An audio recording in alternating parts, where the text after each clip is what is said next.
All right, kicking off another deep dive here. And this time, we're tackling a quote that's, well, let's just say it's followed a lot of us around since, what, high school English class? Yeah, It probably. was the best of times, it was the worst of times. Dickens, right. Dickens' opening line to A Tale of Two Cities.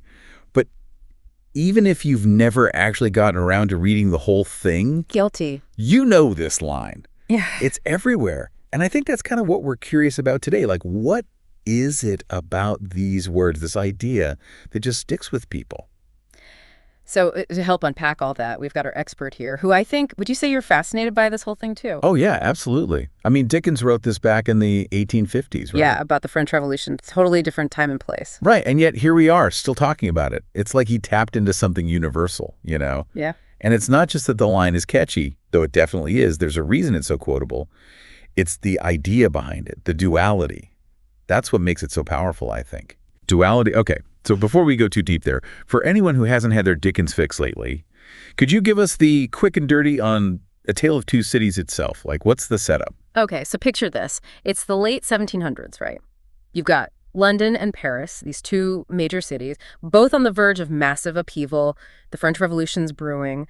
And with it comes all this hope for change, for liberty, equality. But it's also a time of incredible violence and chaos. Yeah, I mean, revolutions tend to be a bit messy, to put it mildly. Exactly. And Dickens captures that so well, that stark contrast. You know, the best of times, worst of times. It's not just a clever turn of phrase. He weaves that duality throughout the whole novel, both in the historical events themselves and in the lives of his characters. You see it everywhere. It's that both and thing, isn't it? It's not one or the other. Like you said, the French Revolution, this incredible moment for progress, but also incredibly brutal.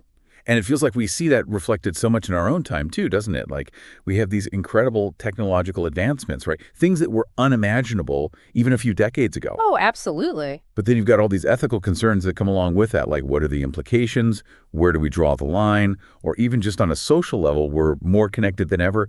But at the same time, it feels like we're also becoming more divided. 100%. And what's amazing is how Dickens uses different literary tools to really drive this home. He'll juxtapose these scenes, right? Like you'll have these lavish parties going on in the midst of all this poverty and suffering. Oh, so he really rubs your face in it, huh? Well, he's not subtle, that's for sure.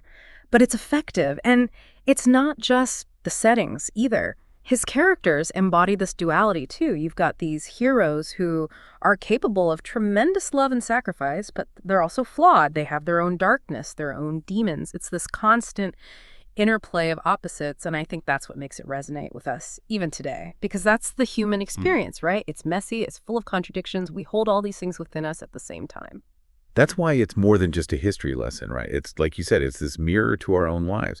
We all have our own two cities, our own internal struggles, our moments of triumph and despair. And sometimes those things get all tangled up together, you know? Right. Have you ever had one of those moments like where you're experiencing both incredible joy and deep sadness at the same time? Like maybe you land your dream job, but then something happens, a family emergency or something.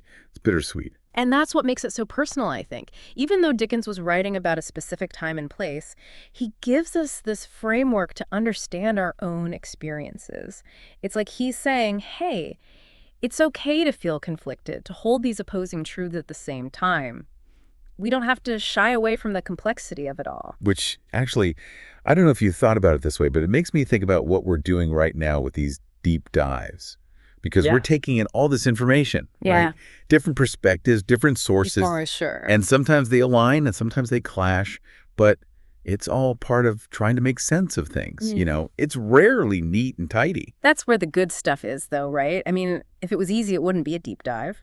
Exactly. It's embracing that messiness, that duality, that we start to uncover some really interesting truths about the world, about ourselves. So as we wrap up our little exploration of Dickens here, I want to leave everyone with this. Think about your own two cities for a moment. What's your personal best of times, worst of times situation right now? And is it more about what's happening around you, or is it something deeper, something going on inside? Just something to chew on as we all navigate our own journeys, contradictions and all. I like that.